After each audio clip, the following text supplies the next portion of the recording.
আজকে আপনাদের সাথে আলোচনা করব প্রাথমিক বৃত্তি পরীক্ষার নমুনা প্রশ্ন 1-2025 শ্রেণী পঞ্চম বিষয় বাংলা প্রশ্ন নিয়ে।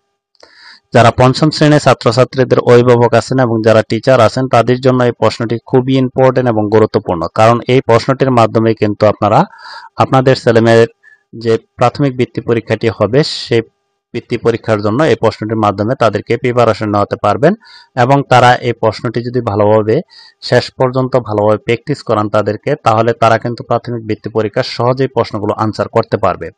কারণ পঞ্চম শ্রেণীর অনেক স্টুডেন্ট আছে যারা অনেক কিছুই বুঝে এবং পারে, যা ধরাবেন তাই বলতে পারবে, কিন্তু পরীক্ষায় গিয়ে তারা প্রশ্নগুলো আনসার করতে পারে না। কারণ হচ্ছে তাদের প্রশ্ন পাওয়ার মাত্রই তাদের ভিতরে একটা ভয় জেগে যায় যে প্রশ্নগুলো কিভাবে আনসার করবো এবং কি কি ধরনের প্রশ্ন আসবে। এটা কিন্তু বাসা থেকে যাওয়ার আগে তাদের মনের ভিতরে একটা ভয় জেগে যায়, এর জন্য কিন্তু তারা প্রশ্নগুলো সহজে আনসার করতে পারে না এবং প্রশ্ন কিভাবে করা হবে এবং মান বন্টন কোনটায় কত থাকবে এবং কোন জায়গায় কি কি প্রশ্ন থাকবে সে সম্পর্কে তাদের ধারণা থাকে না, এর জন্য কিন্তু তারা সহজেই প্রশ্নগুলো আনসার করতে পারে না।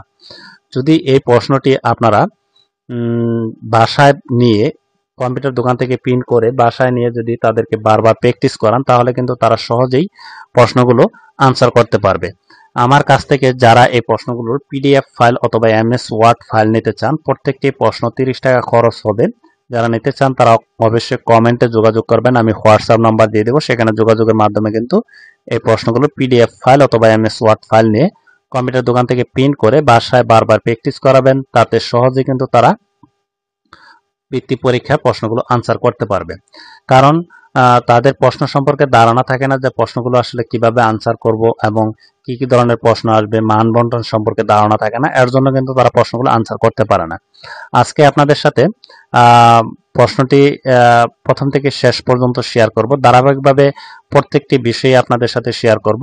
এবছর বৃত্তি পরীক্ষা বাংলা, ইংরেজি, গণিত 100 মার্কের এবং 100 মার্কের করে এবং বিজ্ঞান এবং পরিবেশ আপনাদের 50 মার্ক করে একটি প্রশ্নই হবে, সেটা হচ্ছে 100 মার্কের, দুইটা বিষয় একসাথে। এই 4টি পরীক্ষা আপনাদের হবে আপনাদের পঞ্চম শ্রেণীর ছাত্রছাত্রীদের জন্য। আজকে আপনাদের সাথে বাংলা যে প্রশ্নটি সেটি আপনাদের সাথে শেয়ার করতেছি। অন্যান্য যে বিষয়ের প্রশ্নগুলো আছে সেই প্রশ্নগুলো এই ভিডিওর আই বাটন অথবা প্লে লিস্টে গিয়ে আপনারা কিন্তু পেয়ে যাবেন। এখানে প্রথমে দেখেন সময় দেওয়া রয়েছে 2 ঘন্টা 30 মিনিট, পূর্ণমান হচ্ছে 100। প্রথমে থাকবে 1 নং কবিতা, কবি ও কবির নাম সহ সবার আমি ছাত্র কবিতা প্রথম 8 লাইন লেখো, এখানে 10 মার্ক। সঠিক শব্দ বসিয়ে শূন্যস্থান পূরণ করো, 5টি থাকবে 5 মার্ক। আমাদের দেশ যে আমরা এদেশে জন্মেছি, এই দেশকে তাই ঘুরে ঘুরে দেশ দরকার, দেশ হলো দেশ মতো, ধীরে ধীরে তিনি দেশ জগদীশ চন্দ্র বসু হয়ে ওঠেন। ছেলেটির বাবার বাড়ি বিক্রমপুরের দেশ গ্রামে। এরপর 3 নং থাকবে রচনামূলক প্রশ্নের উত্তর দাও, এখানে 3টি দিতে হবে, 3 5 15 নাম্বার। যেমন আমরা একে অপরের উৎসবে সহযোগিতা করি, এ কথার দ্বারা কি বোঝানো হয়েছে? ফুল মানুষকে কিভাবে আনন্দ দেয়? বাদশাহ আলমগীর কেন তার মনে ব্যথা পেয়েছেন? 4 নম্বরে থাকবে সংক্ষিপ্ত প্রশ্নের উত্তর লেখো, এখানে 4টি, 4 দুগুণে 8 নাম্বার। বাংলাদেশের বিভিন্ন ধর্মের উৎসবগুলোর নাম কি? বাদশাহ তার পুত্রকে কি করতে দেখেন? হাওয়াতে কারা মাথা দোলাচ্ছে? বাদশাহ আলমগীর পুত্রকে কেন কে পড়াতেন?